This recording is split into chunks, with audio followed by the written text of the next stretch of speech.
Hey guys, tonight we head back, way back to the year 1607. You're not in a theme park version of colonial America. There's no gift shop, no reenactors in clean bonnets smiling beside barrels of apple cider. Nope. You're stepping off the boat and into a soggy, bug-ridden nightmare called Jamestown. It's humid. The air is heavy with swamp stink. And you can't shake the sense that everyone here is already halfway dead. The mud pulls at your boots, though. Let's be honest, you probably don't even have boots yet. Just stiff shoes made for English cobblestone, not Virginia marshland land. The moment you arrive, you feel it, the sun's blazing, but somehow you're already shivering. The humidity is brutal. Your skin's a buffet for mosquitoes, and your welcome party consists of a few wary men with muskets and a whole lot of coughing. So before you get comfortable, take a moment to like the video and subscribe, but only if you genuinely enjoy what I do here. And drop your location and local time in the comments. Always love seeing where you're tuning in from. Now dim the lights, maybe turn on a fan for that soft background. Hum, and let's ease into tonight's journey together. The first thing you notice about Jamestown, it's not much of a town, just a rough palisade, half-finished huts, and the skeletal remains of what was supposed to be a grand new colony. You wonder where all the supplies are, the livestock, the food. Yeah, about that. Historians still argue whether the Virginia Company had any clue what they were doing. Some say they wanted to mine for gold like the Spanish did in South America. Others argue they thought the land would just take care of them, plant a seed, wait a week, and boom, feast. Instead, they picked a low-lying peninsula surrounded by brackish water and mosquitoes. Not exactly paradise. Within weeks of arriving, half the settlers are already sick or starving. The swamp water gives you diarrhea and fever. You keep drinking it because there's nothing else. You try boiling it, but no one really understands that germs exist yet. Miasma, they say. Bad air. That's the killer. There's no food growing and hunting isn't going well either. You've got a gun, sure, but no bullets. Plus, you're terrible at shooting anything that moves faster than a stump. The local Powhatan people offer help at first, some corn, maybe a fish or two, but the relationship sours quickly. Cultural misunderstandings pile up and colonial entitlement doesn't help. Eventually, you're just raiding their villages at night, hoping not to get caught.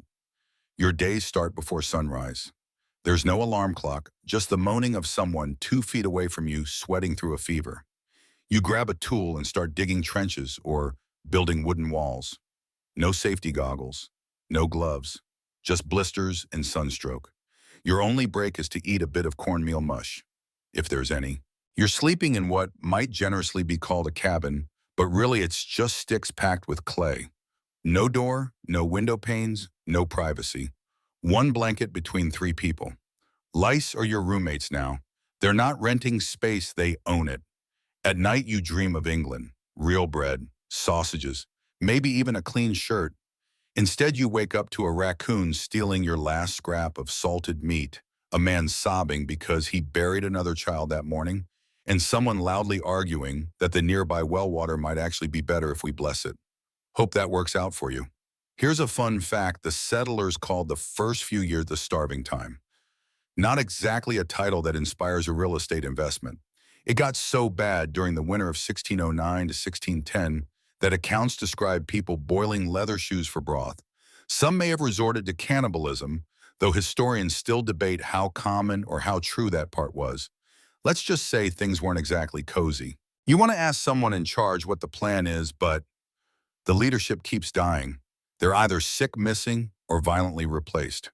Governance in early Jamestown is less organized council, and more angry men pointing fingers while clutching their bellies. By month 3, you're hallucinating. The swamp fog at night starts to look like shapes or those horses, people, just your fevered mind conjuring comfort where there is none. You wrap yourself tighter in your one damp coat and whisper a prayer. It's hard to sleep with all the coughing around you anyway. Then it rains and rains and rains. The camp turns into a puddle. Your bedding's soaked. The roof leaks. A rat runs across your face. You don't even flinch anymore. Every few days, another ship arrives. Maybe supplies, maybe more starving men, maybe both. They usually bring letters from England reminding you to be industrious and Christian. Very helpful. Oh, and let's talk fashion. You are wearing wool, linen, or leather. All heavy, all unsuited for muggy Virginia weather. The one time you try stripping down to cool off, you get a sunburn so bad you feel like your skin's being boiled. And sunscreen? Ha! You're rubbing bare fat on your cheeks and hoping for the best. Here's a weird one for you. At one point, colonists tried to grow silkworms. Silk in a swamp, they brought in mulberry trees and everything. Total failure, of course.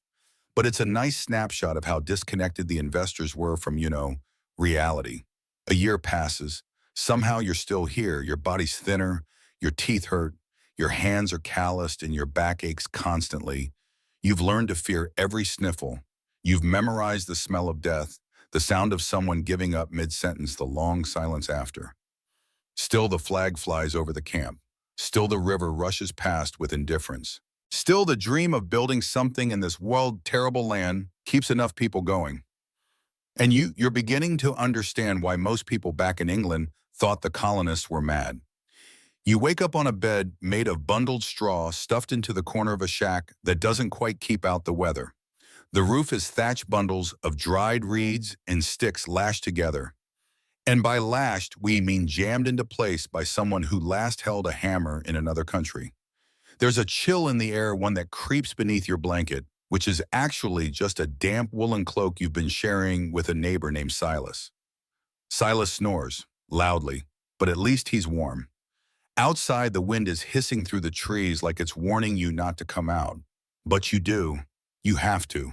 Because inside this thatched hut, there's no fireplace, no chimney, no insulation. The cold doesn't just seep in, it lives here. The floor is dirt.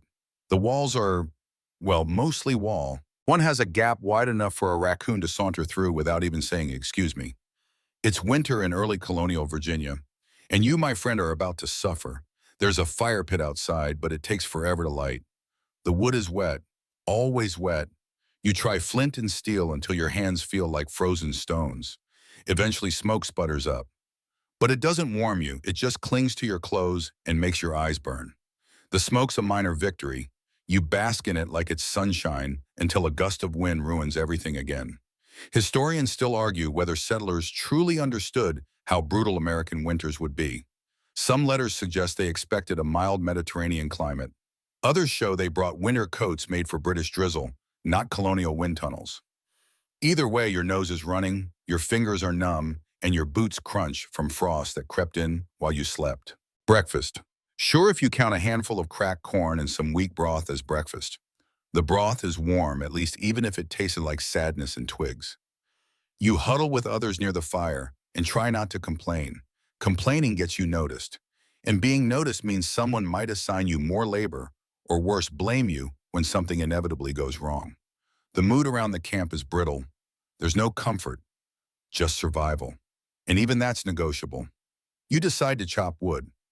Not because you want to, but because it keeps your blood moving. The axe is dull. Your gloves are imaginary. The handle is splintered. Every swing jars your bones. Still, it's better than sitting still. You glance around. Everyone's trying to keep busy as if movement alone will ward off the cold. It won't. You spot one guy, Thomas, maybe standing frozen in the wind staring into nothing. He hasn't spoken since his brother died 2 nights ago. Pneumonia, probably. Or maybe just exposure. Hard to tell. You all wrapped him in what cloth you had and buried him under frozen soil with a prayer that felt too short and too quiet. Fun fact, Jamestown had no real cemetery at first. Bodies were buried at night in secret so the native tribes wouldn't realize how quickly settlers were dying. Grim right, but necessary. Every corpse was a threat to morale, to safety, to the already fragile illusion that this colony was going to work. As the day drags on, your feet ache from standing in wet shoes. You've tried stuffing grass inside for insulation. It doesn't help. Every step is a reminder that your toes are probably purple. You press them near the fire later just to feel something, anything. And you do. A tingle sharp and biting. That's the beginning of frostbite, by the way. Congratulations. You long for a hot drink. Something strong, maybe ale. But there's barely enough clean water, let alone booze. And besides, any alcohol was likely rationed out weeks ago or hoarded by the officers. You're left with weak herbal tea made from pine needles and guesswork. It tastes like tree bark, which to be fair, it mostly is. And let's not forget the sleeping situation. When night falls, it's even worse than you remember. The cold isn't content to tap at your skin. It reaches into your chest and tries to squeeze the breath out of you. Your breath fogs with each exhale. You curl up in a ball knees to chest and hope the wind doesn't find the gaps in the wall again. Here's a quirky tidbit for you. Some colonists believe sleeping with your boots on kept your soul from escaping during the night. You laugh at that until you realize the real reason they wore their boots to bed was to keep their feet from freezing off. You hear coughing. Somewhere nearby, someone hacks a deep, wet rattle that doesn't sound promising. You clutch your cloak tighter. No doctor's coming. Not tonight. Probably not ever. In the middle of the night, the wind changes. You feel it through the cracks in the roof. A single snowflake lands on your cheek. You blink and it's gone, melted on your skin like a ghost. You wonder why you came here. England had problems, sure, but at least it had roofs that didn't leak and walls that kept the weather out. Here the weather wins. Every time. They say the cold builds character. You'd rather have a fireplace. When morning finally comes, you don't even realize it at first. The sky is so overcast that daylight feels like a rumor. You force yourself to stand brush frost from your shoulders and face another day of freezing, aching, never quite warming up colonial life. And as you shuffle out into the wind again, you wonder just for a moment if maybe you won't make it to spring. You've got to go, like go-go nature's calling. And in early America, answering that call is less a private affair and more a cold, embarrassing expedition. So you step outside your miserable little shack, clutching your sides, scanning the gray landscape for the most dignified place to do something fundamentally undignified. There is no bathroom. There is no outhouse, not yet anyway. What you do have is the wide open woods, a vague sense of direction, and a deep growing dread. You walk with urgency but also caution, because one wrong step and you're slipping on frost-slick ground or landing in someone else's earlier, deposit. Yeah, that's a thing. Welcome to your new restroom routine, a bush, a breeze, and a prayer. See, personal hygiene in early colonial America is a concept still waiting to be invented. In these early years, settlers do their business wherever seems least inconvenient, which typically ends up being somewhere downstream from the water supply. You now understand why dysentery spreads faster than rumors. Historians still argue whether chamber pots were actually widespread in the earliest settlements. Wealthier families might have had them. Everyone else, you're squatting over leaves and hoping you don't get poison ivy on parts of you that definitely don't need extra problems. There's no toilet paper. Not even a poor man's version. Moss corn cobs and newspaper when available are the usual go-tos. Since you haven't seen a corn cob in a week and don't even have reading material, you make do with whatever dry leaf you can find, and you really hope it's not toxic. Fun fact, colonists eventually built necessary houses, early outhouses, once settlements grew. But they weren't exactly private or sanitary. Sometimes they were shared by entire blocks. And in winter, just imagine sitting over a freezing wooden hole while your rear end begs for mercy. That's not relief. That's punishment. You return from the woods both lighter and significantly humbler. Back at the settlement, someone's trying to organize a pit latrine.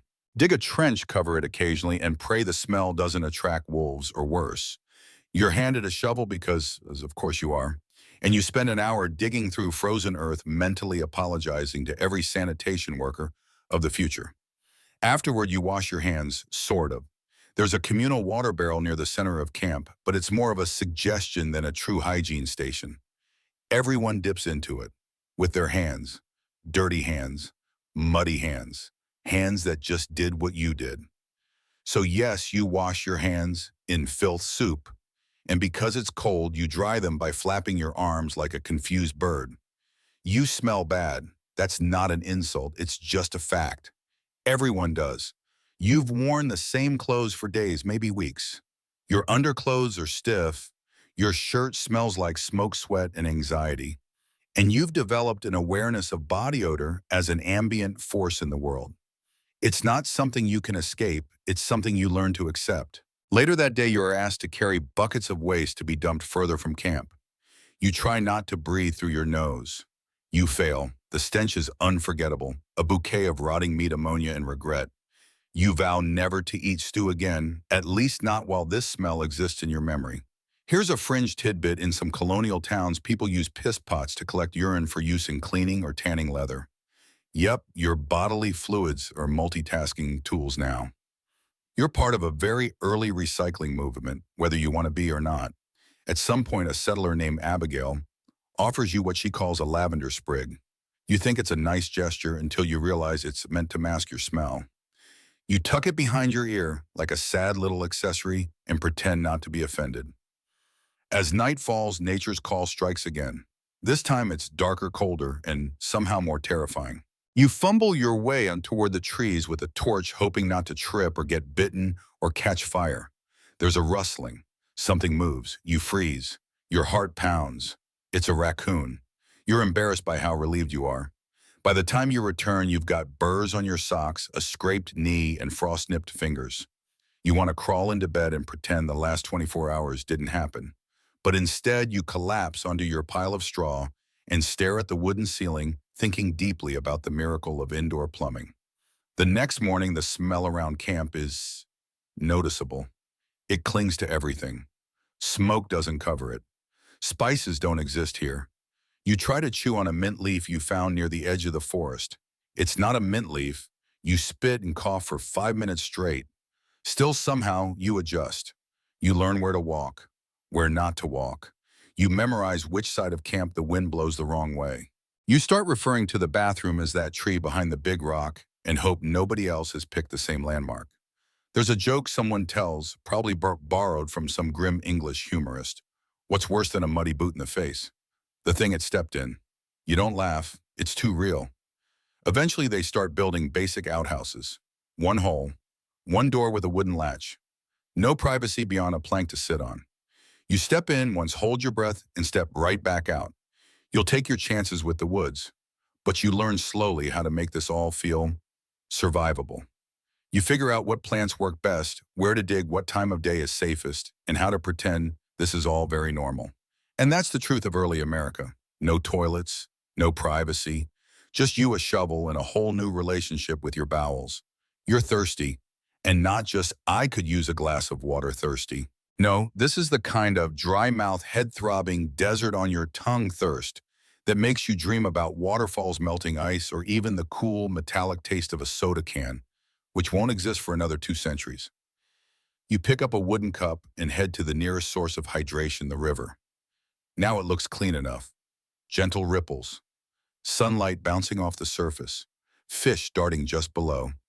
Looks can lie. This water is not your friend. This water is why half the camp can't keep anything down. You dip your cup in anyway, because you have to, and you drink. It tastes like soil and iron and something vaguely rotten. And now you wait. Maybe nothing will happen. Maybe you'll be lucky. Maybe. But probably not. Because here's the uncomfortable truth. Nobody in early America really understood what made people sick. Germ theory won't show up for another 250 years. Until then, illness is chalked up to bad air, sin, or divine punishment. Not bacteria. Certainly not that foul water you just swallowed. Historians still argue whether the colonists' water troubles were more a matter of ignorance or desperation. Some say they knew it made them ill, but had no alternatives. Others believe they genuinely thought the water was fine, just needed prayer or a little patience. Either way, you'll feel it soon enough. That headache building behind your eyes. First sign, the rumbling in your gut. Oh yes, the river's revenge has begun. You stumble toward the edge of camp and sit on a rock. You try to breathe slowly, ignore the nausea, but your stomach lurches. Your vision goes soft. And by afternoon, you're curled up in your hut, sweating through your only shirt, too weak to move. It's dysentery. Again, someone tries to help, brings you a ladle of broth and a cloth soaked in ironically more river water. You press it to your forehead and hope the fever breaks. The camp has no real doctor, just a man with a knife, a book of folk remedies, and a fondness for bleeding people to restore the humors. Here's a quirky tidbit for you. Early colonists sometimes used mercury as medicine. Yes, mercury, the toxic metal. They thought it could purge the body of illness. It did, sort of, by poisoning it in a whole new way. After a day of misery, you sit up slowly, weak, but no longer retching. Your lips are cracked, your hands shake, but you're alive. For now, you swear you'll boil the water next time. And you do. You build a fire, set a pot on top, and wait for bubbles. You drink the cooled result carefully, and it helps. But then someone else dips their cup into the communal pot with dirty fingers, and the whole thing's contaminated again. Clean water is a full-time job. You start using cloth to strain out visible debris. Not because it's effective, just because it feels better. You even try catching rain in clay jars. It's slow, inefficient, but less dangerous. Probably. One man, a wiry settler named Eli, claims he's found a freshwater spring deep in the woods. He guards the location like it's buried treasure, charges people favors for directions. Someone tries to follow him. They get lost and spend the night howling about snakes and demons. Never find the spring. You envy Eli, not because of the water, but because he's figured out how to turn liquid into power. Every morning, the camp stirs to the sound of hacking coughs and groans. Dehydration is the silent killer here. You lose more fluid in a fevered night than you drink in a whole day. And there's nothing glamorous about it, just sunken eyes, chapped lips, and long, painful silences. Eventually, the colony digs shallow wells. It's better than the river, but only barely. The water's brackish, tastes like metal and mud. You drink it anyway. One day, a supply ship arrives. The crates include salted meat, old bread, and blessedly a few barrels of ale. It's weak, warm, and slightly sour. But for the first time in weeks, you drink something that doesn't make your stomach scream. Beer, it turns out, is safer than water in early America. The alcohol kills some bacteria, and the brewing process, primitive though it is, offers a kind of filtration. You make a mental note, always choose the drink that comes with foam on top. Still, the ale runs out quickly. The barrels are light to begin with, and some leak. The officers get the first swigs. You're lucky to lick the rim of someone else's mug. Back to river stew it is. You learn to monitor your thirst like a predator tracks prey. How much can you drink? How long can you wait? Will this water hurt you more than it helps? It's a gamble. Every single time. And yet somehow you adjust. Your body gets better at enduring. Your gut builds resistance. You learn to filter with charcoal to seek higher ground to sniff water before sipping. You're still thirsty. Always. But at least now you've stopped hallucinating waterfalls. You dream of ice, of chilled glasses, of fountains that run clean and cold. But here in early America, hydration is survival science. And you're the test subject. The sun isn't even up yet, and you're already swinging a hoe. Welcome to your new job in early America manual labor. Endless, blistering, soul-squeezing labor. You didn't clock in. You didn't sign a W-2. You just woke up and got handed a tool made of wood iron and someone's misplaced optimism. Your first task, making mud bricks. Seems simple, right? Dirt, water, mix, shape, dry, boom brick. Yeah, I know. First you have to dig and dig and dig. The soil is a mix of clay and rocks and stubborn tree roots. It doesn't want to become a brick. It wants to stay in the ground where it belongs. But you dig anyway, sweat forming along your brow despite the early chill. Then comes the water. And remember what we talked about last night, about how clean water is a fantasy. Well, now you're dumping that same questionable river water into your mud pile. Stir it around with your bare hands because gloves are for future people. You step into the mix with your feet squishing the mud between your toes like you're making some nightmare version of wine. It's cold, slippery, kind of gritty. There might be a worm in there. You try not to think about it.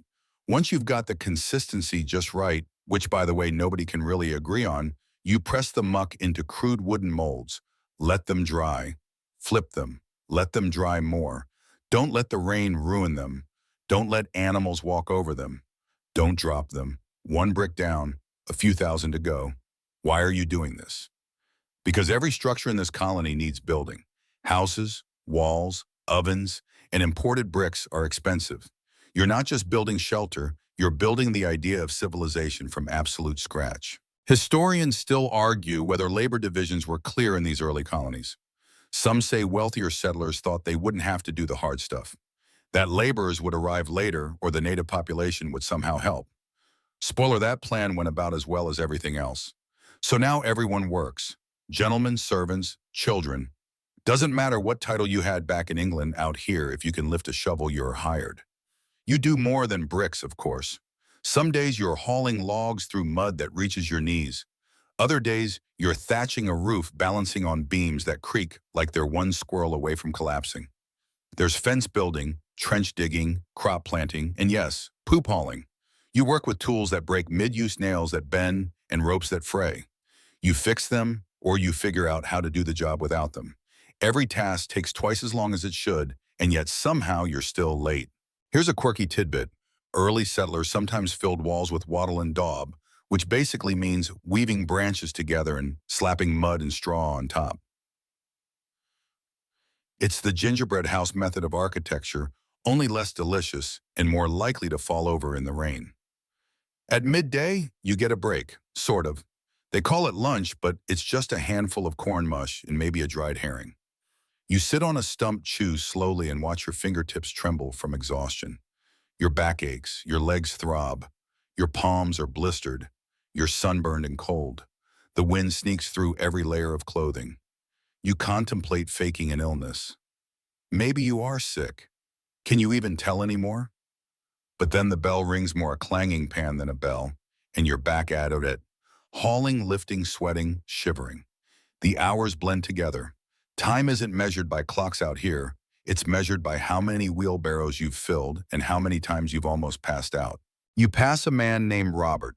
He's younger than you but looks 50. He's missing 2 fingers from an axe accident. Happened last week. No real medical care. Just a tourniquet and a lot of screaming. He nods at you like it's normal. And maybe it is. Eventually you're promoted not because of merit, but because someone else collapsed. Now you're in charge of mixing lime for mortar, which means inhaling powder that burns your lungs and makes your eyes feel like sandpaper. You cough for an hour. Nobody notices. You remember reading about the American dream. This isn't it. This is the American grind, and it doesn't care if your hands bleed. One day you're tasked with cutting timber deep in the forest. The trees here are old and wide, their bark thick as armor. You and 2 others take turns sawing through one trunk. It takes hours. The blade gets stuck. The sweat drips down your back. Mosquitoes feast on your neck like it's Thanksgiving. When the tree finally falls, you cheer quietly because you're too tired to yell. You haul the logs back, stack them, seal them with clay, and there it is, a new wall for someone's future shack. One more piece of this stubborn little colony refusing to die. Night falls. Your arms are jelly. Your brain is fog. You collapse into your bed of straw and stare at the ceiling. You don't dream anymore. You just rest, a kind of silent reboot. And the next day, you do it all again. Because in early America, you don't survive unless you sweat. And even then, there are no guarantees. You're being watched, not by spies, not by soldiers, not even by the wildlife that rustles through the underbrush at night. No, you're being watched by your neighbors, your fellow colonists, church elders, officials with eyes like hawks and hearts like iron stoves. You didn't realize that stepping off the boat meant stepping into a surveillance state where your thoughts, your yawns, even your posture could be cause for concern. Welcome to Puritan New England. You're not even in Jamestown anymore. You're further north now, somewhere around Massachusetts Bay, and everything here feels colder. Not just the weather, but the rules. The settlers are different too. Where Jamestown was a desperate gamble for wealth and survival, New England is a spiritual boot camp. These people didn't come here to get rich. They came here to get right with God, and that means you'd better be on your best behavior. All the time. It's Sunday, so you go to church, because if you don't, someone will report you. You march into a meeting house that's more barn than cathedral. Bare wooden benches, no stained glass, no organ, no pew cushions. The air inside is frigid in winter, stifling in summer, and always filled with the smell of tightly packed, unwashed humans. You sit. For hours, you listen to a sermon so long and monotone that your mind starts to drift. That's a mistake, because here even boredom is a sin.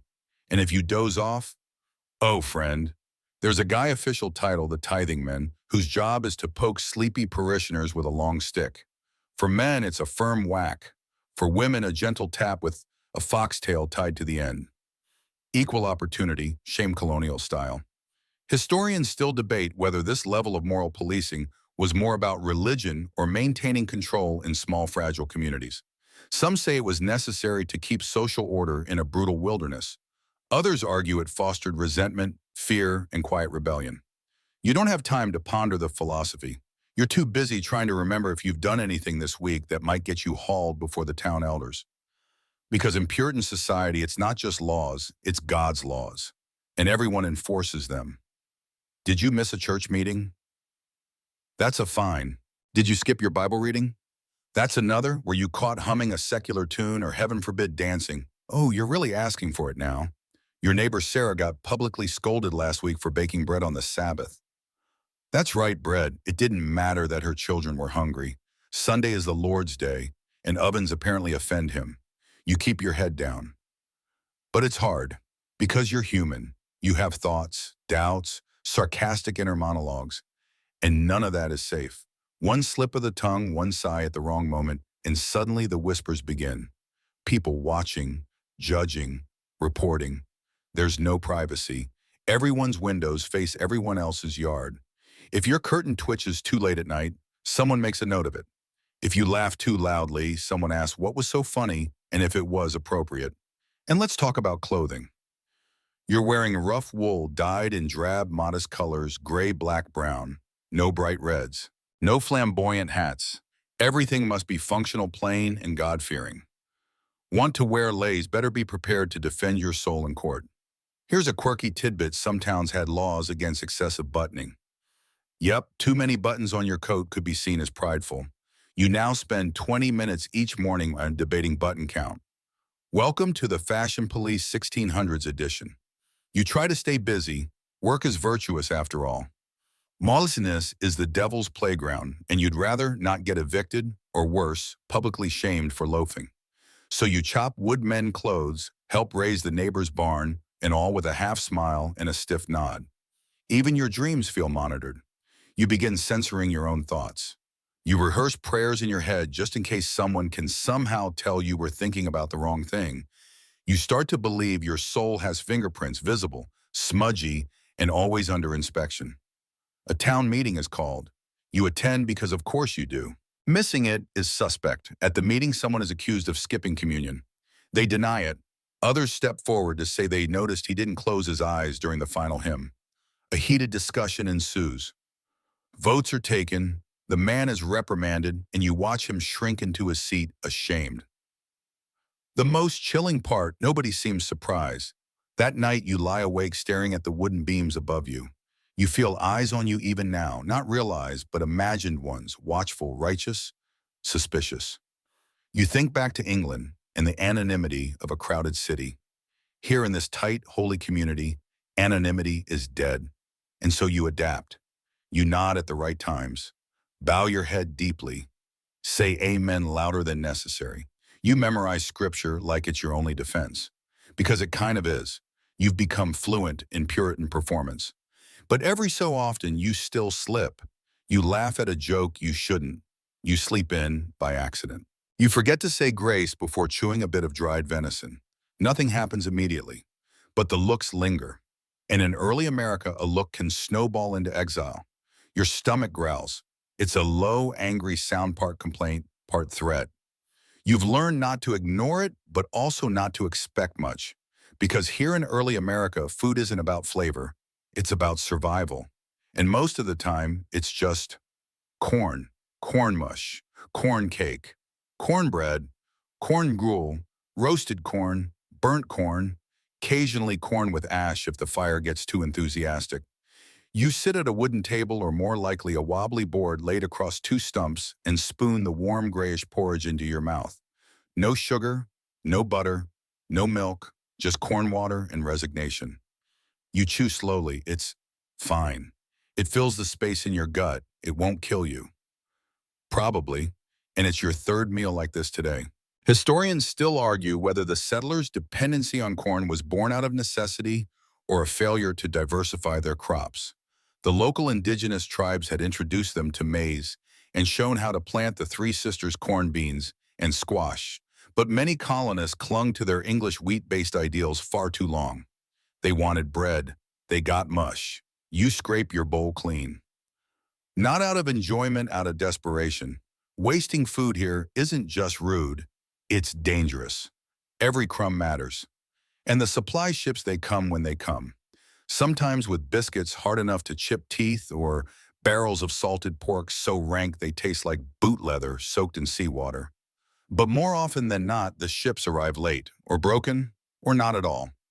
You learned early not to get excited by the word rations. It doesn't mean what it sounds like. Ration in colonial speak often translates to a handful of moldy flour, some beans you have to check for bugs, and maybe a lump of questionable fat. Here's a quirky tidbit: colonists sometimes made a dish called ash cakes cornmeal batter, baked directly in hot ashes. You brush off the embers and hope for the best. Congratulations, you've invented the world's saddest pancake. You do your best to forage. Berries in the spring, wild onions, maybe a rabbit if you're lucky enough to catch one in a snare. But traps are hard to build, and meat is rarer than laughter in church. And seasoning, huh? There's salt if you're rich, maybe dried herbs if someone back home remembered to pack seeds. But more often it's just bland. Bland stew, bland mush, bland meat boiled into stringy sadness. Sometimes desperation leads you to experiments. You once tried roasting a frog, tasted like pond water, and regret. Another time you caught a turtle and spent 4 hours figuring out how to open it. By the time you got to the edible parts, you were too tired to care. Still ate it, still regretted it. Your dreams now involve butter. You miss butter more than you miss your old life. You'd trade a whole sack of beans just to smell someone churning it in the next room. You heard rumors of honey somewhere deeper in the woods. A man named Caleb swears he found a hive and tasted the golden nectar before getting stung 6 times and falling into a creek. He limped back with 2 swollen eyes and no honey. You believe him mostly because no one would fake that story. One day, a settler named Ruth bakes something unusual. It smells faintly of cinnamon. You rush over half-crazed, only to learn it was made from tree bark berries in desperation. It's more medicinal than delicious. Still, you ask for seconds. Meal times are quiet, not out of reverence, but exhaustion. No one wants to talk with their mouth full of disappointment. You eat, scrape, rinse, and move on. There's no refrigeration. Leftovers are rare. If you can't finish it, you bury it or risk attracting animals. That's how you lost your only pair of decent socks, raccoon theft, during a midnight snack incident. Eventually, your body adjusts. You stop craving things. You stop expecting flavor. Your tongue becomes numb to texture, to seasoning, to variety. Food becomes fuel, nothing more. And yet somehow you carry on. You till soil, you cook roots, you grind corn into coarse meal using a stone so worn it's shaped like your despair. One night there's a feast. Someone bagged a deer. The meat is lean and smoky and full of warmth. You eat until your jaw aches. It's the best thing you've tasted in a year. And just for a moment, you remember what joy feels like. But it doesn't last. Because tomorrow it's back to corn mush. Always corn mush. Forever corn mush. Winter comes again. And with it, the slow unraveling of everything you thought you could endure. There's a bite in the wind that makes your bones feel hollow. The mud has hardened into frostbitten crust. The air smells like wood smoke, sickness, and fear, because this isn't just any winter. This is starvation season. No ships are coming, no fresh supplies. The harvest was thin, the traps are empty, and the cold is winning. You sit by a dying fire watching the last of your salted meat sputter in the pan. It's not a meal, it's a memory, a whisper of what used to be food. You glance around the cabin. 6 others share it with you, gray-hunched, coughing into their cloaks. You haven't heard laughter in days, just groaning teeth chattering in the long silences between prayers. You tried to ration. Everyone did. But you can't ration what you don't have. Historians still argue whether the starving time of 1609-1610 was more about bad planning or environmental disaster. Some blame poor relations with native tribes, others point to internal corruption or the sheer ignorance of trying to recreate English farming in Virginia's alien soil. Whatever the cause, the effect is brutal. You boil bark to make tea, you grind bones to flavor stew, you chew leather, your belt, your shoes, the corner of a satchel, anything that might trick your stomach into quieting down. Fun fact, or maybe horrifying tidbit, some colonists boiled boot leather into broth and seasoned it with shoe polish. One journal describes it as almost nourishing. Almost. The desperation spreads. One night someone suggests rats. At first you laugh, but then you see the look in his eyes. Hollow, determined. He traps one near the hearth, skins it, roasts it over an open flame like it's rabbit, offers you the leg. You take it, you chew, you swallow, and you try not to cry. By the end of January, you've lost count of how many have died. They're buried in shallow graves or not at all. Sometimes the ground is too frozen to dig. You just wrap the bodies and place them gently in the woods, hoping the animals find them before the spring thaw does. The smell of rot creeps through camp like smoke. You burn herbs not because they work, but because the illusion of cleanliness is all you have left. You get used to the hunger. At first it's sharp, twisting, constant. Then it dulls, slows your steps, makes your thoughts fuzzy. You forget what day it is. You forget what not being hungry feels like. One day you stumble outside to fetch firewood and collapse, right there in the snow. Too dizzy, too cold, too hollowed out. Someone finds you, drags you back inside, pours hot water into your mouth, and whispers your name until your eyes flutter open. You survive, but just barely. Here's a grim little debate. Did cannibalism actually happen in Jamestown? Archaeologists in 2012 uncovered the bones of a young girl with clear signs of post-mortem butchering. They named her Jane. Whether it was survival madness or both, her remains suggest that the line between human and food blurred when desperation went too deep. You don't know if you could cross that line, but some nights when the wind howls and your ribs feel like brittle twigs, you wonder. The final weeks of winter feel like a fever dream. Days blur. You sleep longer, move slower. You speak in murmurs now like your voice is too expensive to waste. Then finally, mercifully, the thaw begins. The ice melts, the mud returns.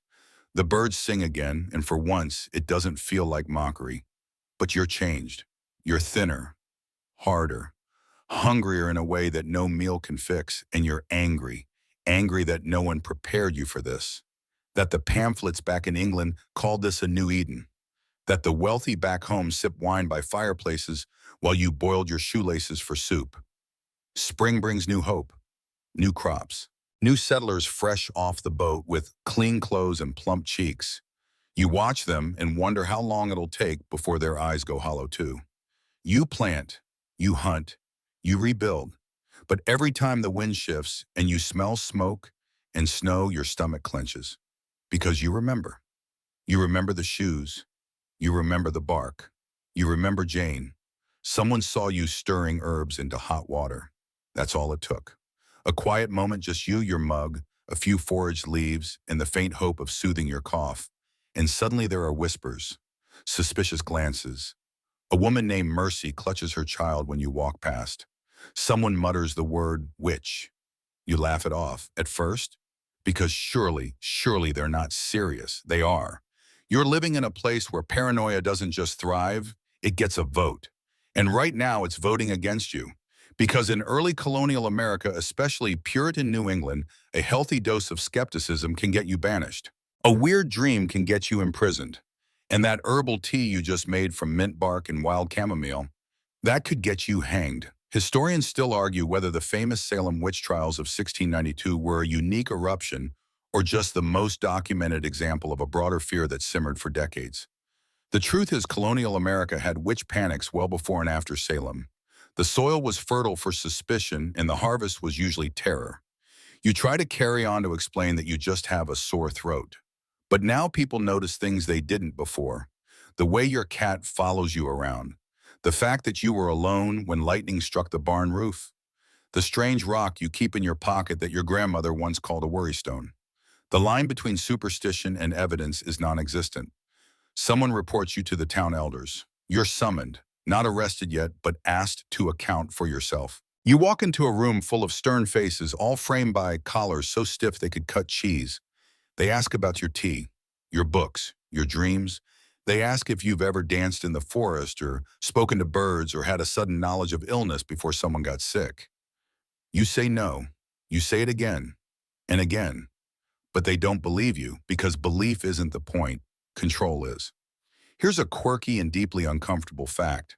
Some tests for witchcraft included reciting the Lord's Prayer perfectly under stress. One mistake with stutter, and congratulations, you're a witch. Another test. Swimming the accused.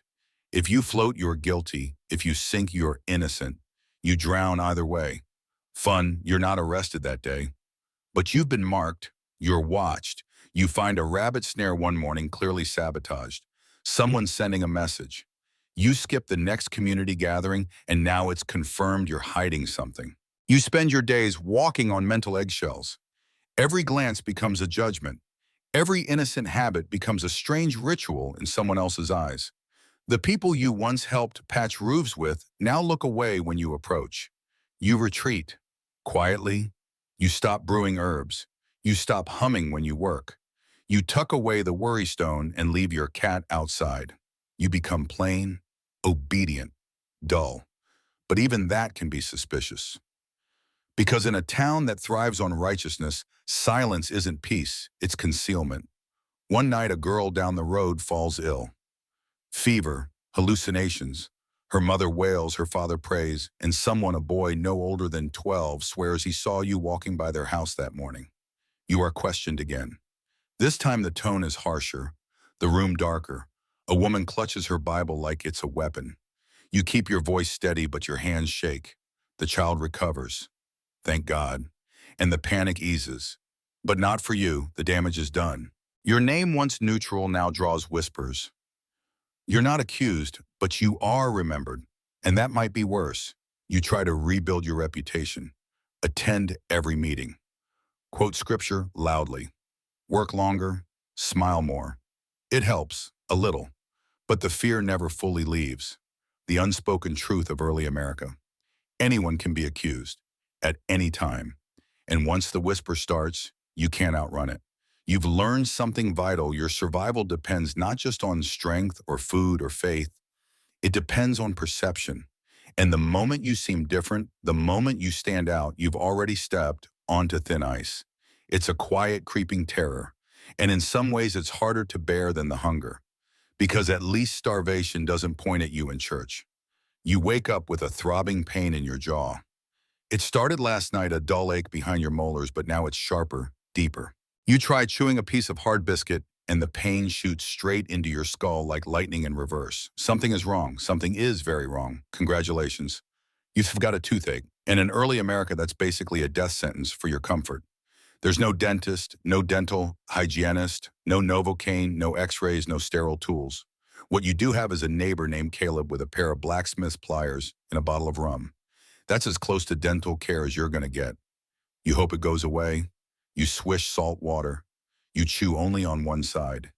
You pray. None of it works. By the third day, the side of your face is hot and swollen. Your breath smells like old pennies and infection. The pain is so constant, it starts to feel like a personality trait. You stop sleeping. You stop speaking. You hold your jaw and wince through every minute. Eventually, you ask Caleb for help.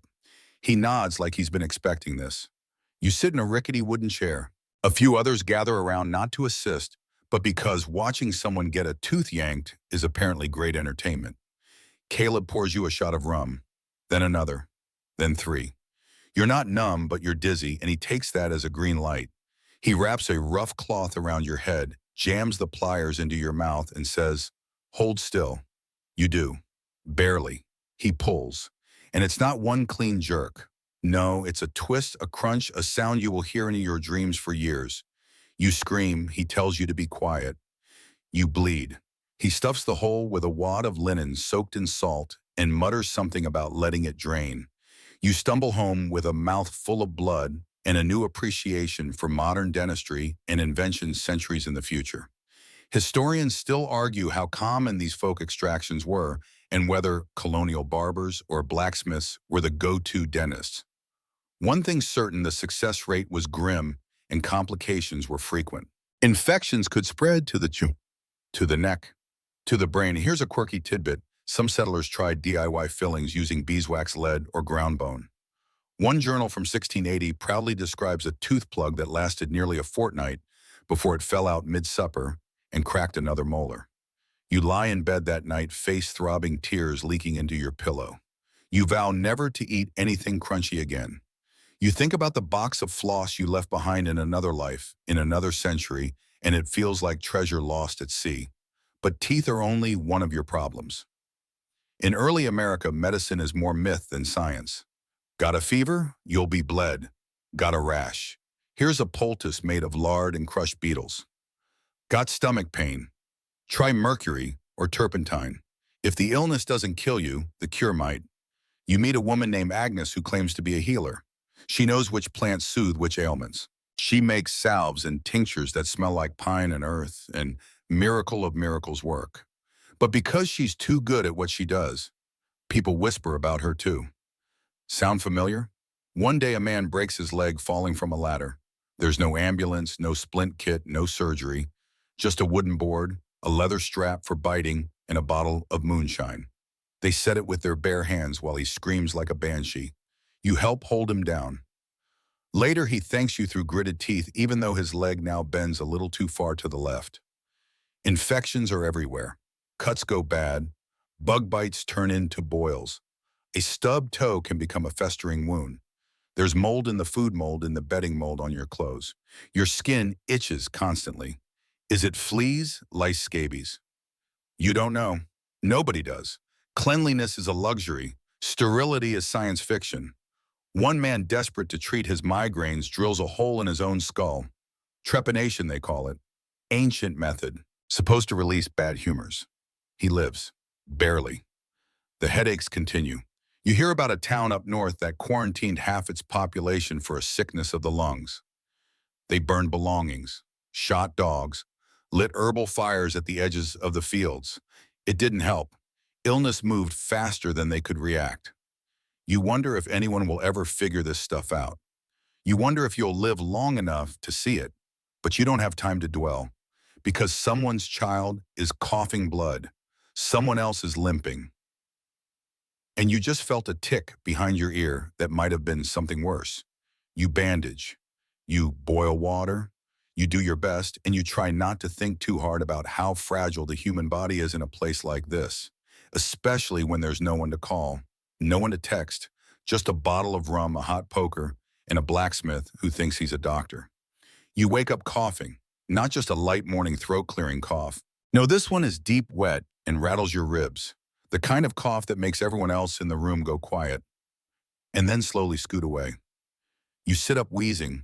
The air in the cabin is thick smoke from last night's fire still hanging in the rafters, mixing with the ever-present scent of damp wool mildew and unwashed bodies. You're not the only one coughing. In fact, it sounds like a symphony out there. High, hollow coughs from the children, deep hacking ones from the elders, short, dry barks from the young men who pretend they're fine. All of it echoing through cramped shared spaces. Because let's face it, you're living in a petri dish. Your house, like most in early America, is a glorified wooden box. Maybe 2 rooms if you're lucky, 1 if you're normal, 0 insulation, 0 airflow.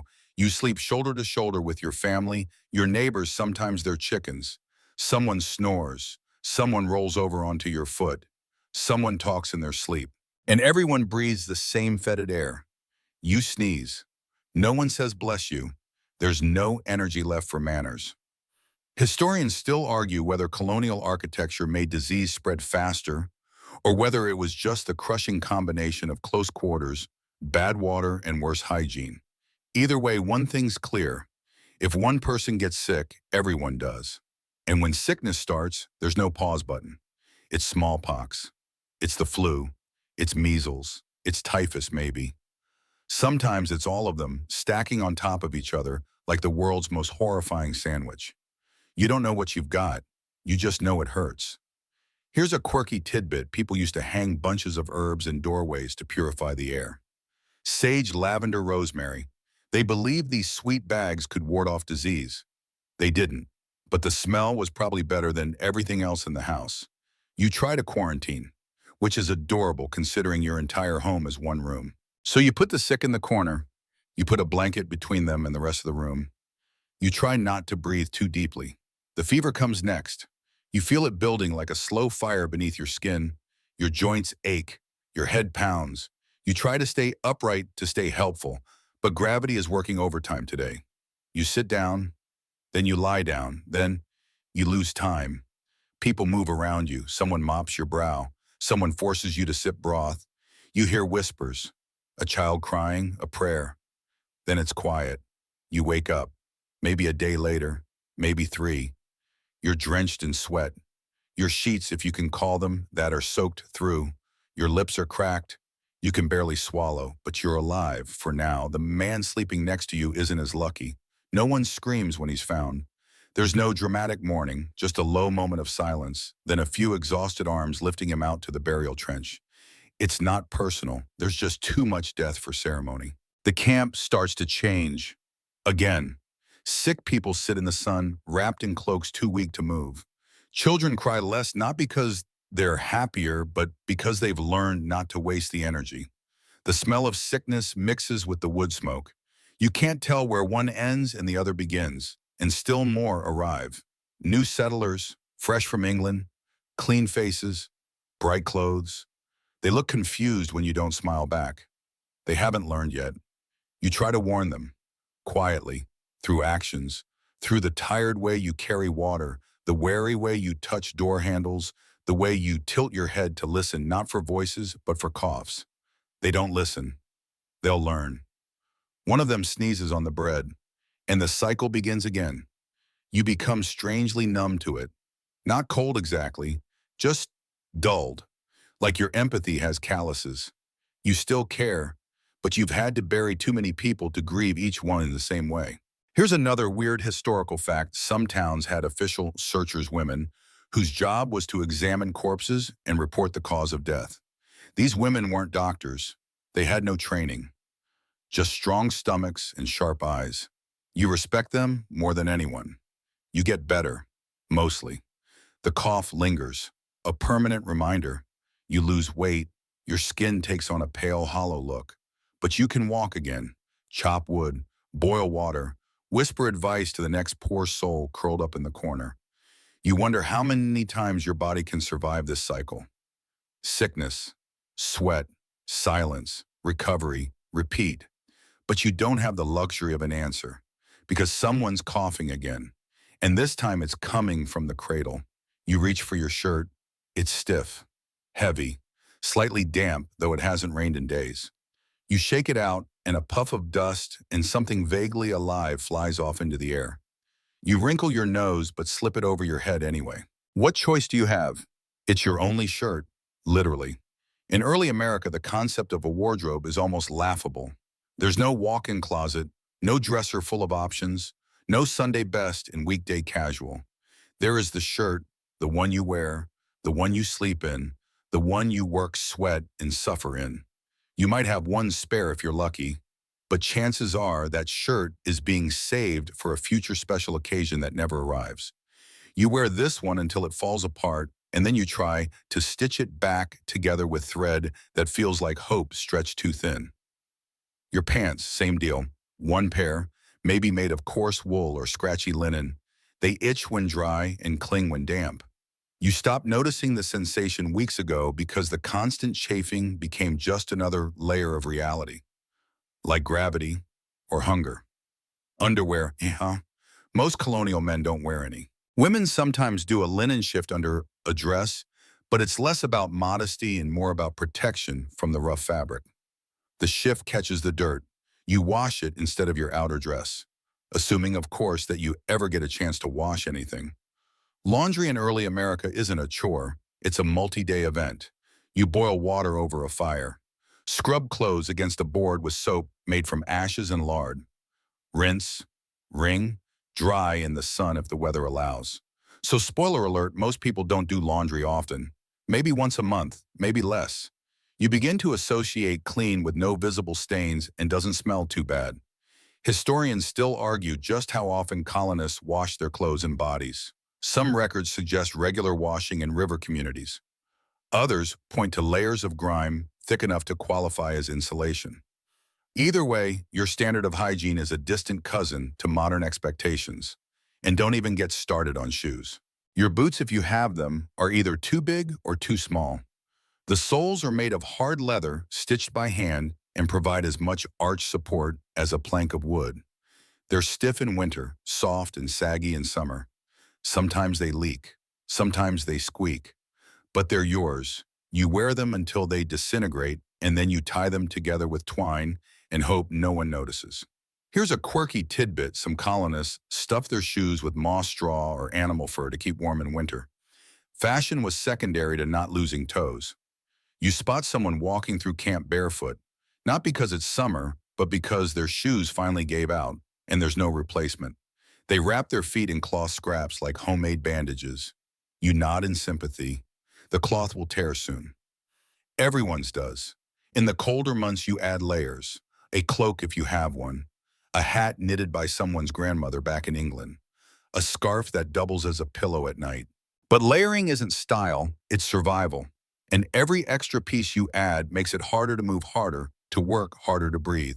Lice become a constant companion. They live in your seams, in the folds of your shirt, in your hair, if you're unlucky enough to have kept it. You scratch until you bleed, then scratch some more. You hear others doing the same at night, a communal chorus of discomfort. You try to delouse once a week, boil your shirt, comb through your hair with a fork. You joke that the lice are your most loyal friends. No one laughs. It's too true.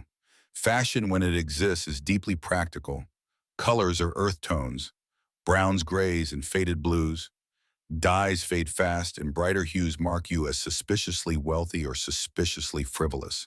Fancy dress is dangerous. It says you're not working hard enough.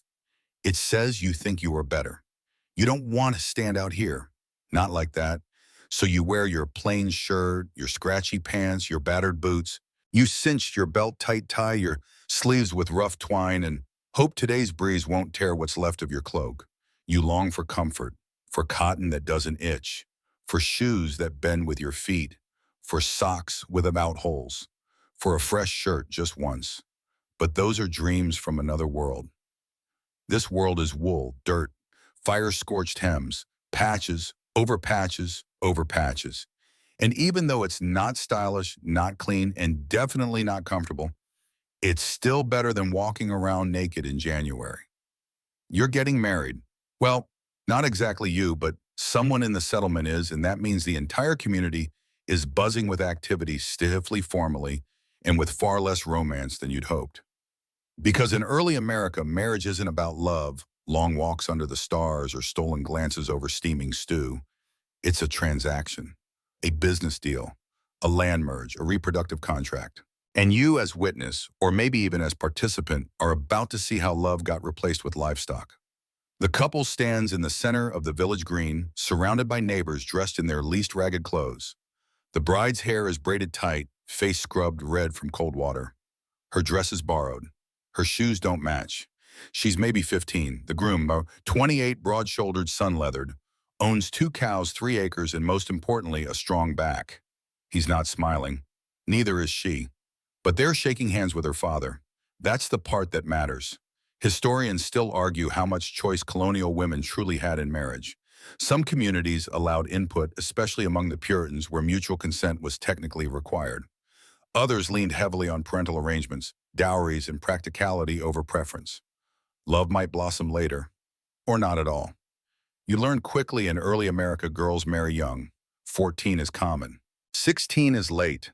And if you're a woman unmarried by 20, folks start whispering, something must be wrong. Boys fare a little better.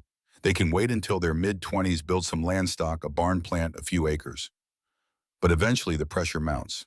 You don't just need a wife. You need labor, someone to help raise crops, raise kids, and bury you when your lungs finally give out from damp smoke and hard winters. A man once joked, "She's not a bride, she's a business partner with better petticoats." No one laughed. Too close to the truth. The wedding begins. There's no white dress, no cake, no band playing. Here comes the bride. Just a clergyman reading scripture. 2 nervous people nodding in agreement, and the community clapping once it's done. Then a feast, if you can call it that. Salted pork, stewed cabbage, flatbread that breaks more than bends. You chew politely, you congratulate them. You try not to remember how young she looked. Here's a quirky tidbit. In some colonies, there were traditions of bundling, where courting couples were allowed to sleep in the same bed with a wooden board between them. supposedly to foster connection without risk. You raise an eyebrow, you doubt the success rate. Back at home, you think about your own prospects. If you're male, it's all about land. Got enough great time to start courting. If not, you better start chopping wood like it's a marriage proposal. If you're female, your value is calculated in domestic skill, obedience, and how many shirts you can sew per week. You get judged on how tightly your bread crusts rise and whether your ankles look too sturdy when you wade through a river. Romantic, isn't it? Some folks do marry for affection. There are rare whispered stories of couples who met eyes across the cornfield and felt something stronger than duty. But those stories are rare and usually followed by until she died in childbirth or until he lost a hand in the mill. Because childbirth, let's talk about that. Marriage in early America means pregnancy, often, constantly. You're expected to produce children many and quickly. They'll help with the farm, they'll carry on the name, they'll likely die young, so you need extras. You see a woman named Anne walking slowly through camp. She's pregnant with her seventh, she's 23. She coughs, winces, keeps walking. You admire her strength and fear her future. Because without midwives, clean water, or medical knowledge, childbirth is less a moment of joy and more a game of Russian roulette. Women give birth at home, often on a straw mattress, surrounded by neighbors with towels and prayer. If they're lucky, the baby cries. If they're not, no one does. You hear of a man building his wife's coffin before labor starts, just in case. So marriage isn't a fairy tale here. It's not candlelight and poetry. It's a joint investment, a shared hardship, a promise that someone will be there to drag you out of the snow when you collapse. And yet, sometimes you catch something real. A glance, a laugh, a gentle hand on a shoulder when someone's crying, a smile over a shared mug of cider. Maybe it's not all duty. Maybe somewhere between firewood and famine there is love. But most days it's work. Plain and simple. You hear the scream before you see the reason. It's high-pitched, sharp, and cuts through the forest like a blade. You grab your musket, though, calling it functional is generous, and you run. You arrive just in time to see the commotion. A bear has raided the smokehouse. Again. It's lumbering off, dragging a salted ham the size of a small child. A few men shout. One fires a warning shot that misses by a solid 10 feet. The bear doesn't even flinch. It just stares like it's daring anyone to try something foolish, then disappears into the trees. Welcome to early America, where everything wants you dead. Snakes coil under your firewood. Wolves prowl the perimeter of your crops. Mosquitoes don't just bite, they infect. Even your own pigs have been known to get mean and charge at small children. This isn't nature as backdrop. This is nature as boss fight. You used to think squirrels were cute, now you know better. They're food thieves, orchard wreckers, tiny terrorists with twitchy tails. You catch one digging through your stored grain, and you hiss like a feral cat. He hisses back and wins. Historians still argue how much danger colonists truly faced from wildlife, but it's clear that between the unfamiliar ecosystem, poor fencing, and lack of sleep, every settler was one bad step away from a fatal oops. Some deaths went unrecorded. Others became cautionary tales.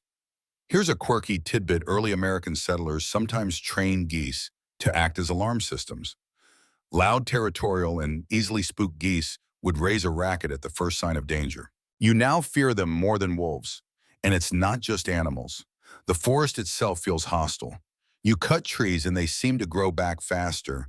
You build a cabin and the vines start reclaiming it before you finish the roof. Roots twist through your foundation. Wasps build nests in your shutters. Everything wants your space. One day while fetching water, you step wrong and twist your ankle. You fall hard. The ground is cold. Your bucket rolls away. And for a second you lie there staring up at the gray sky, wondering if this is how it ends, slain not by sword or musket, but by your own clumsiness in a bad patch of moss. You get back up.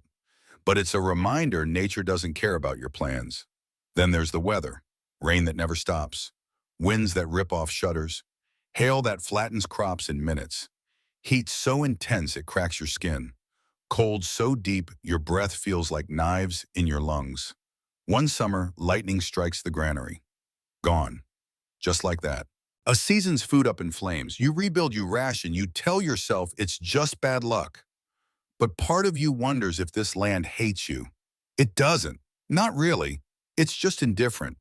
But indifference can be deadly. You're not even safe from other people. A new settler arrives, handsome, charming, oddly curious about your property lines. He asks too many questions, stays too long by your tool shed. One night your axe goes missing. A week later it shows up in someone else's cart.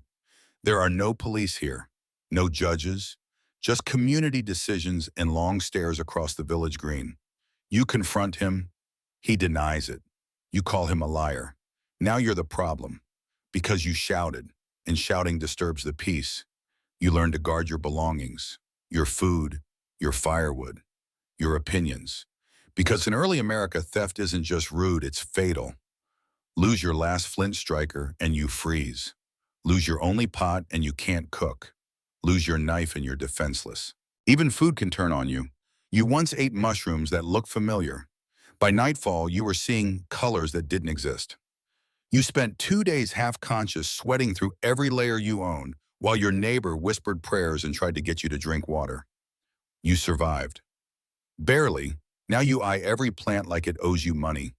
And sometimes it's the people you trusted who bring danger. A man named Elias tried to swindle a family out of their livestock by claiming a debt that didn't exist. When the truth came out, he was banished, not in theory, but literally. Sent into the woods with nothing but a knife and a sack of moldy bread. No one knows what happened to him. Some say wolves. Others say he's still out there, watching. You sleep lighter now. One eye open, musket nearby, knife under the bed. You've learned not to trust silence. It usually means something sneaking up. You thought the wilderness would be beautiful, and sometimes it is. The stars at night are fierce and clear. The air after a storm smells clean in a way cities will never understand. A hawk soaring above the trees makes you pause with genuine awe. But beauty doesn't mean safety. And here beauty doesn't apologize when it kills you. You stink. Let's not dance around it. There's no rose-colored way to say it. Oh, you and everyone around you smells like a slow-cooked soup of smoke, sweat, mildew, and dirt. And in early America, that's not a flaw. It's just life. You're always dirty. Always. Your hands are stained with soil. Your fingernails are little half-moons of grit. Your feet. Let's not even talk about your feet. Your hair is stiff with grease. You've forgotten what your natural scent even is.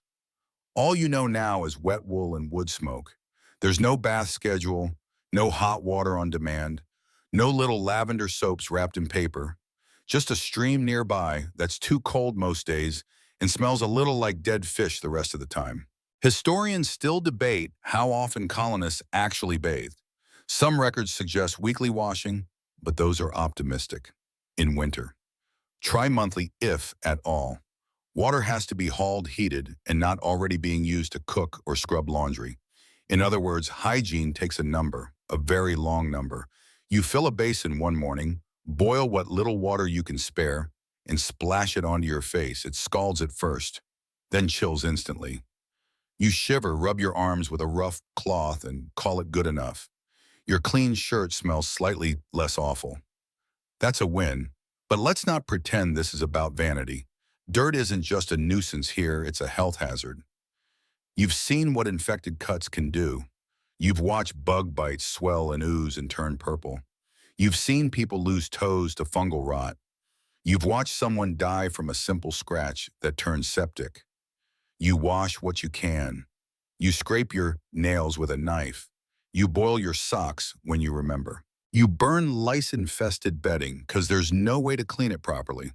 You pick fleas off your skin like you're harvesting them, and still the dirt comes back. Every task leaves you covered in something. Mud from the fields, ash from the fire, sawdust from the workbench, animal blood from butchering, human blood, sometimes. Your hair's a rat's nest of knots and straw. You once tried combing it with a fork. That fork is now bent. You've debated just shaving your head and starting over. A man named Thomas did exactly that. Now people just call him Bear Tom. He seems happier. Here's a quirky tidbit: colonists sometimes use urine, yes, urine, to whiten laundry or clean leather. It was collected in pots and aged until it became ammonia-rich. You gag a little every time you pass the pee bucket, but no one questions its utility. To mask the smell, you dab herbs behind your ears. Rosemary, thyme. If you're lucky, a bit of crushed mint. It works for maybe 15 minutes. Then it's back to barnyard chic. You try not to notice others. The man beside you reeks of animal fat and raw onions. The woman next to him hasn't washed her skirt in a season. A child nearby smells like stale porridge and something unidentifiably sour. But you don't mention it, because they'd say the same about you. You've stopped wincing when someone burps mid-sentence. You've stopped noticing when people scratch their armpits during prayer. You've even stopped being surprised when someone picks a tick out of their leg and flicks it into the fire.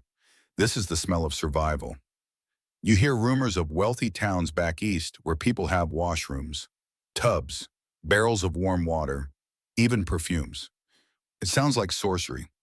One man says he once saw someone in Boston with a copper bathtub. It had clawed feet and everything. You imagine it with awe and longing and the deep aching awareness that you will never see one. At night, you try to shake out your bedding. It's dusty. The straw inside pokes through the seams. There's a suspicious stain on the corner. You flip the blanket over and pretend not to notice. You lie down exhausted. Your skin itches. Your scalp tingles. You wonder if the crawling feeling is imaginary or just more lice. You drift off thinking of rain. Not the kind that floods the latrine trench, but the kind that's warm and clean and steady. The kind that might finally wash you. And all of this, away. You squint at the chalkboard. It's not that the writing is hard to read, it's that your eyes are still adjusting to the dim light filtering through oiled parchment windows. The air smells of ink wool and something faintly burnt. Maybe yesterday's lunch. Maybe the last kid's homework. Welcome to school in early America. You sit on a rough wooden bench, knees knocking against the plank in front of you. The room is small, cold, and hushed. Your teacher, a stern man with a sharp beard and sharper eyes, paces slowly between rows, a rod in one hand and a book in the other. You try to look attentive. You are attentive, but your stomach is growling, and the warmth from the fireplace doesn't reach your side of the room. The lesson is the same as it was yesterday, and the day before, and the week before that. Bible, alphabet, discipline. Education here isn't about curiosity, it's about obedience, about memorization, about knowing your place. And your place right now is to recite Psalm 23 without a single pause or mispronunciation. You fumble on the fourth line. The rod taps your shoulder, gently for now. Historians still argue whether early colonial education was truly about literacy or more about religious indoctrination. Some point to the surprisingly high literacy rates among Puritan children. Others argue those rates reflect rote learning, not genuine understanding. You don't care, you just want to avoid the rod. The horn book you're handed is a slab of wood with a single sheet of printed letters laminated with a sheet of cow's horn. It's heavy, cold, smells like furniture. You run your finger down the alphabet, lowercase, uppercase, then straight into prayers. There is no math today, no geography, no science. The world begins with Genesis and ends with Revelation. The classroom has no desks, no decorations. The only color comes from the firelight dancing on the gray walls. Your breath clouds in front of you when the wind sneaks through the cracks. The girl beside you sniffles. She doesn't have a handkerchief, so she uses her sleeve. You do the same. Here's a quirky tidbit. Some colonial schools use something called a whispering stick, a long, narrow cone placed at the mouth, supposedly to help children pronounce words clearly and quietly. You imagine using one and accidentally spitting down the tube. You stifle a laugh. The teacher looks up. You go very still. Lunch is a piece of corn cake, maybe a chunk of salted pork if your family had a good week. You eat on the floor against the wall, next to the fire if you're lucky.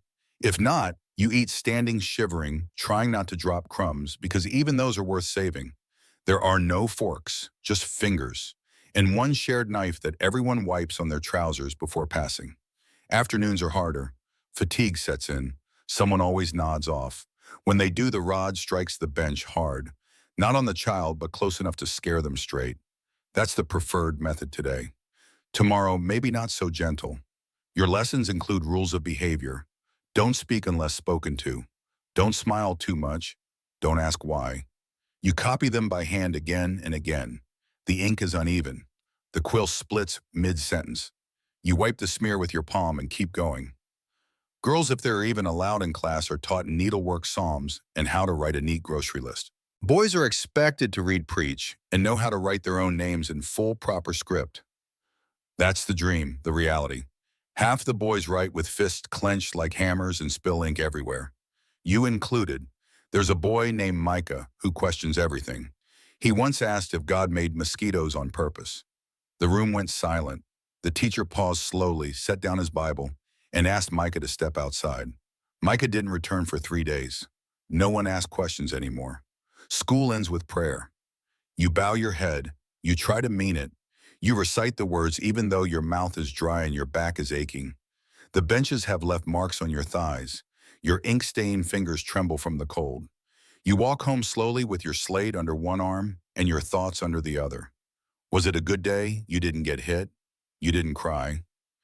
You learned 6 new lines of scripture and remembered to remove your cap before entering. That counts as good. You reach your cabin. Your parents ask what you learned. You repeat the Bible verse. They nod. Your mother fixes your collar. Your father reminds you to study harder. No one asks how you feel. That's not part of the curriculum. You stare at the firelight that night, mouthing the alphabet to yourself. A BC, D for discipline, E for endurance, F for fear, G for God. That's early American education, a little reading, a lot of rules, and an alphabet that always ends with silence. You just got paid in nails, not coins, not paper bills, definitely not direct deposit. Know your reward for 3 days of back-breaking labor hauling timber through mosquito-infested woods is a small pouch of iron nails, each one rust-spotted and slightly bent, but valuable enough to keep locked in a wooden chest. Welcome to the strange economy of early America. Money as you understand it today simply doesn't exist here in any reliable way. There are coins, yes, but not enough coins. Not the right kinds, not in the right places. Most colonial settlements operate in a chaotic blend of barter foreign currency and IOUs that may or may not ever get honored. You walk into a tiny trading post with your bundle of tanned rabbit hides, hoping to exchange them for flour and lamp oil. The shopkeeper squints at them, sniffs one, then shrugs. 1 hide for a pound of flour, 2 for oil, 3 for nails.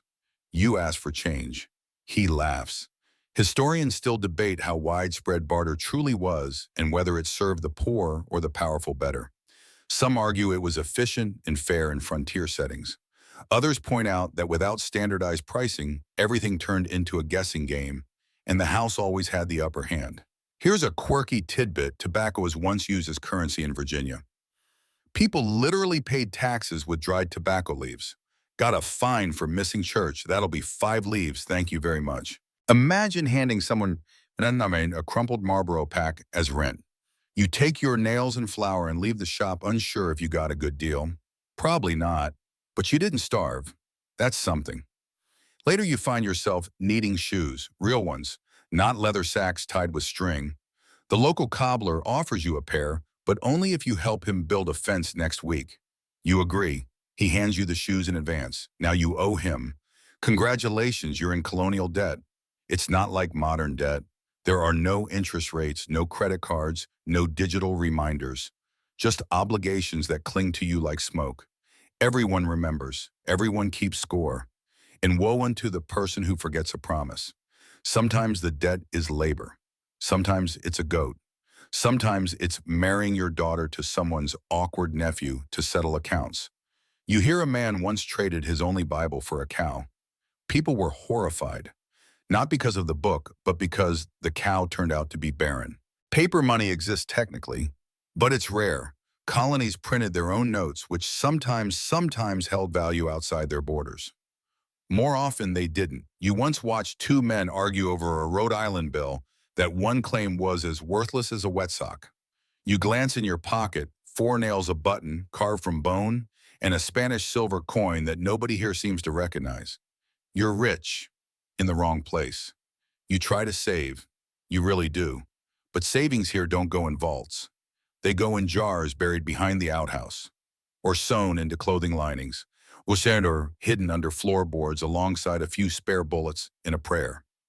Your bank is your memory, in a vague hope that nobody steals your pants while you sleep. You see wealth around you, but it's not flashy. It's functional. A man with 5 barrels of salt is practically a king. A woman who owns a butter churn and knows how to use it commands admiration. A well-fed pig is more valuable than most sermons. And then there's trade with indigenous people. You're taught to be wary, but you know quietly, respectfully, that they understand the land better than you do. They bring fish furs and knowledge in exchange for metal tools, glass beads, and sometimes bread. It's a delicate balance. One wrong word, one greedy deal, and it crumbles into suspicion. Sometimes you trade favors instead of goods. You help fix a roof. Someone brings you eggs next week. You loan a musket ball, and in return, someone lets your chickens roam through their turnip patch. It's all part of the unspoken economy, what you give, what you take, what you remember. But it's also exhausting. You long for coins that actually mean something, for stores with prices you can read, for a system that doesn't depend on memory weather and whether the other guy thinks your chickens are healthy enough. One night you dream of a world where you swipe a card and get what you need. Then you wake up, stub your toe on the jar of savings under your bed, and realize today's breakfast depends on whether your neighbor remembers that he owes you butter. Spoiler, he doesn't. You're now officially a soldier. Well, militia, technically. There's no standing army here in early America. That would require money infrastructure, or a government with its act together. What you do have is a local captain who just handed you a musket, a moldy strap of jerky, and a firm pat on the back like that'll keep the bullets out. Congratulations, you're now defending the colony. You didn't enlist. There was no dramatic speech, no marching band, no tearful goodbye. You were simply told by a neighbor, a sheriff, or a letter nailed to a tree that it was your duty. And here you are. You show up to muster with about 30 others. Some wear actual boots. Some wear potato sacks for coats. There's one guy who brought a pitchfork because he doesn't own a gun. Another has a crossbow he swears can drop a bear from 100 feet. No one asks if it's true. Everyone hopes it is. Your musket is a flintlock. Slow to load, prone to misfire. A kind of angry metal tube that feels more likely to explode in your hands than shoot straight. You try not to look too nervous as you hold it. You fail. The captain barks instructions. March here, aim there, don't shoot yourself, don't shoot your friend, don't shoot your foot. Everyone nods solemnly while secretly trying to remember whether you load the powder before the ball or the other way around. Historians still argue about the training quality of colonial militias. Some were disciplined and functional. Others resembled a rowdy book club with access to gunpowder. You suspect yours falls somewhere in between. Drill practice lasts 3 hours. You march in a line. You turn in a line. You trip over someone else's boot. The captain sighs, mutters about the French or the Dutch or maybe just the weather and starts the drill over. You're defending against, well, it depends. Could be local native resistance. Could be rival colonies. Could be wild animals or pirates. Could be rumors about the Spanish raiding from the south. Sometimes it's just the fear of what might happen. Fear is the most constant enemy here. You build defenses around the settlement, pointed stakes, simple watchtowers, a crude stockade. You take turns keeping watch at night. It's cold, dark, quiet. You listen to owls hooting and raccoons squabbling and wonder how many people out there wish your little settlement would just go away. Here's a quirky tidbit. Colonial militias often required you to bring your own weapon and powder. If you didn't have them, you had to buy them or make do with something creative. One man tried to train with a broomstick, another practiced with rocks. You admire the commitment, but not enough to stand next to them in battle. On patrol, you trek through unfamiliar woods, feet soaked from swamp water, eyes twitching at every sound. You step into a patch of burrs that cling to your wool socks like tiny saboteurs. You keep moving, you don't complain. Because real soldiers don't whine, or so they say. You don't see an enemy for weeks. Then one day there's smoke. A neighboring farm burned. Whether by lightning or human hands, no one knows. But everyone assumes the worst. You're called to arms. You grab your gear. you march. The entire encounter lasts less than 5 minutes. You never fire your musket, no one does. The attackers are gone, or maybe they were never there. You stand in the charred remains of a barn, gripping your gun with sweaty fingers, wondering how this ends. Back at camp, someone jokes about how the pigs are better soldiers. They run in formation. They're hard to shoot, and they always eat the rations. You laugh, kind of. But there's something sobering in the air now, because next time, it might not be a false alarm. You oil your musket, you sharpen your knife, you adjust your belt practice, reloading, and pray you never have to do it for real. But you will, because war in this place isn't epic. It's sudden, it's sloppy, and it smells like burnt wood and sweat. At night, you lie awake listening to the wind blow through the cracks in your wall. You think about your hands, how they used to be calloused from farming, not carrying weapons. How you once dreamed of building a life, not guarding it with your life. But in early America, peace isn't given. It's carved out, defended, and constantly borrowed from the edge of chaos. And now that edge is where you sleep. You hate tea now, not because of the taste. Honestly, it's one of the few things in early America that actually makes boiling water feel like a treat. No, you hate tea because it's suddenly political, expensive, dangerous.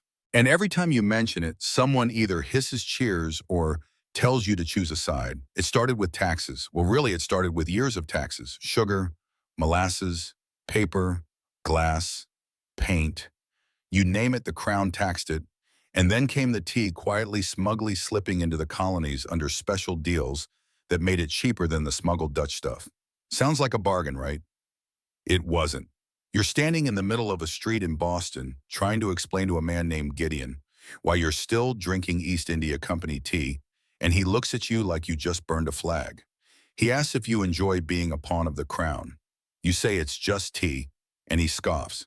There is no such thing as just tea anymore. Historians still debate how much the Tea Act of 1773 was about economics versus symbolism. Some say it was about monopolies. Others say it was about autonomy. But for colonists like you, it quickly became personal. Every sip felt like betrayal or rebellion. You dump the rest of your cup into the street. Later that night, someone knocks on your door and whispers about a meeting at the docks. You go. You're curious. And what you witness becomes legend.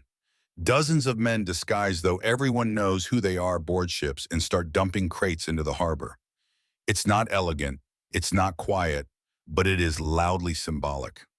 Hundreds of pounds of tea ruined. The water stains black. The air smells sharp, earthy. Like protest brewed too strong. You cheer, quietly, because now things are in motion.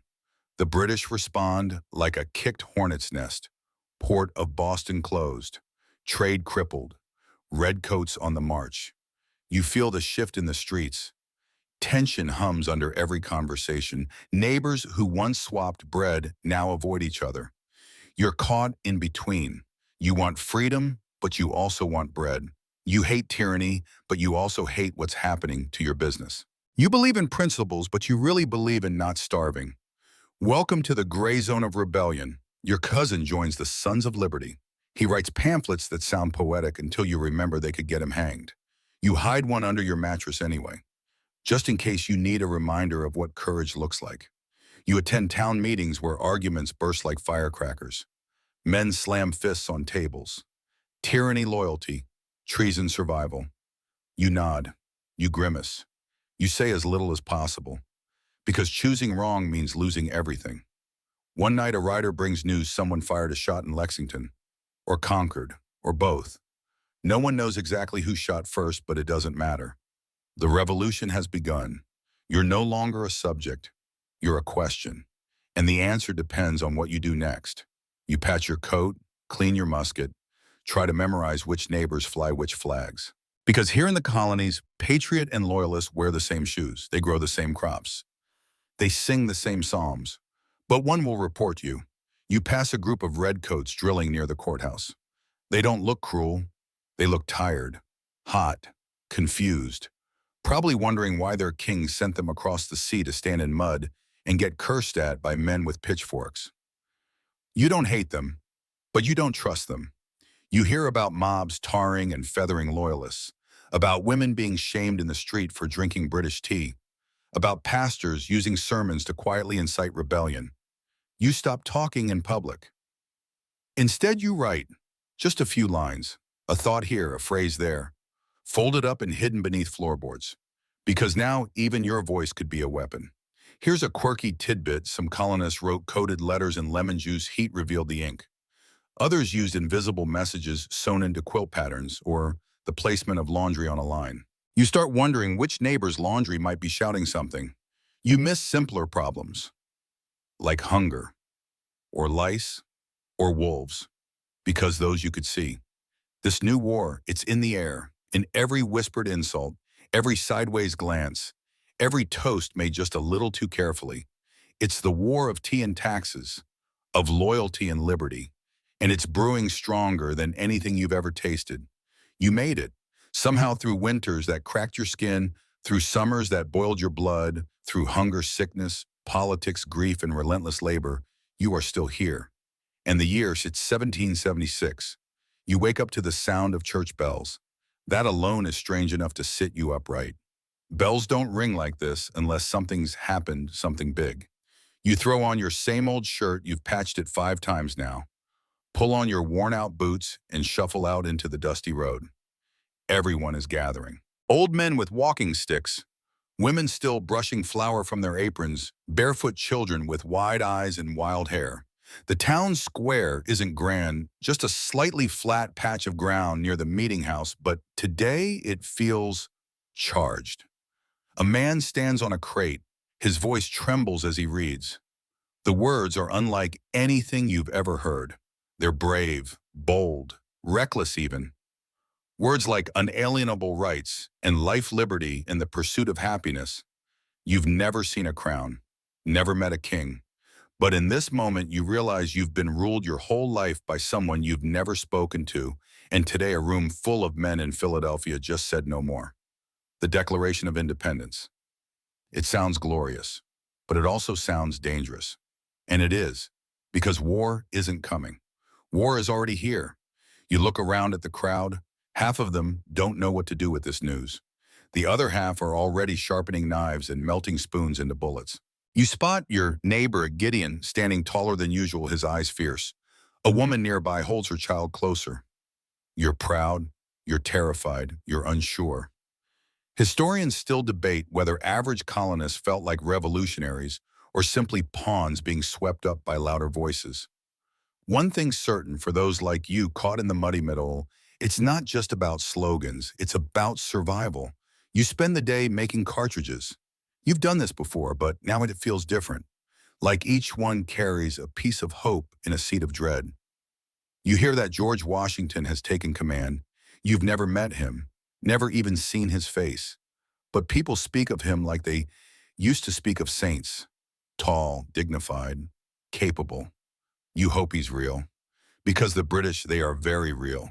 You've seen their ships on the horizon, their red uniforms glinting in the sun, their bayonets fixed, their boots too clean. They march like machine. You, meanwhile, can barely keep your left shoe from falling off. The war begins in earnest. Skirmishes at dawn, ambushes in the woods, messages passed in darkness, smoke rising in the distance. You hear about men freezing to death at Valley Forge, and your bones ache in sympathy. You hear about victories at Trenton, and you allow yourself one quiet cheer beneath your breath. You fight when called, you hide when needed. You carry the wounded, you bury the fallen. And when your neighbor dies in the Battle of White Plains, you take in his children. Because that's what people do when there's no one else. You're no general, no politician. You don't write history, you survive it. One cold night you sit by the fire and read the Declaration again. The words copied sloppily onto wrinkled parchment. You trace the ink with your finger. You don't know what this new country will become, but you know it costs something. You, your pain, your hunger, your fear, your years. And through all of it, the plagues, the storms, the backbreaking days in the field, you realize something. This isn't a land of ease. It never was. It's a land of grit, of failure, of trying again, of standing up with sore knees and a shaking voice and saying, no more. You smile just a little, because you've earned that. Not just the revolution, but the right to finally sit down in your own land and breathe. The fire crackles low. The room is quiet now. You lean back against the rough wooden wall of your cabin, letting the warmth seep into your bones, what's left of them, that haven't been worn down by work, war, or weather. Outside, the world still stirs. A wind brushes the trees. Somewhere far off, a dog barks, once then falls silent again. But in here, you are still. You think about everything you've endured, the hunger, the cold, the endless labor, the quiet creeping dangers, the loud sudden ones. The moments when you wanted to give up and the ones when you didn't even realize you'd kept going until you looked back and saw how far you'd come. Your eyes begin to close. You've come a long way from that first night in Jamestown. The muddy ground, the coughing strangers, the rotting salted meat. Somehow you survived all of it. Or if not you, then someone like you, and their child, and their child's child, and eventually you.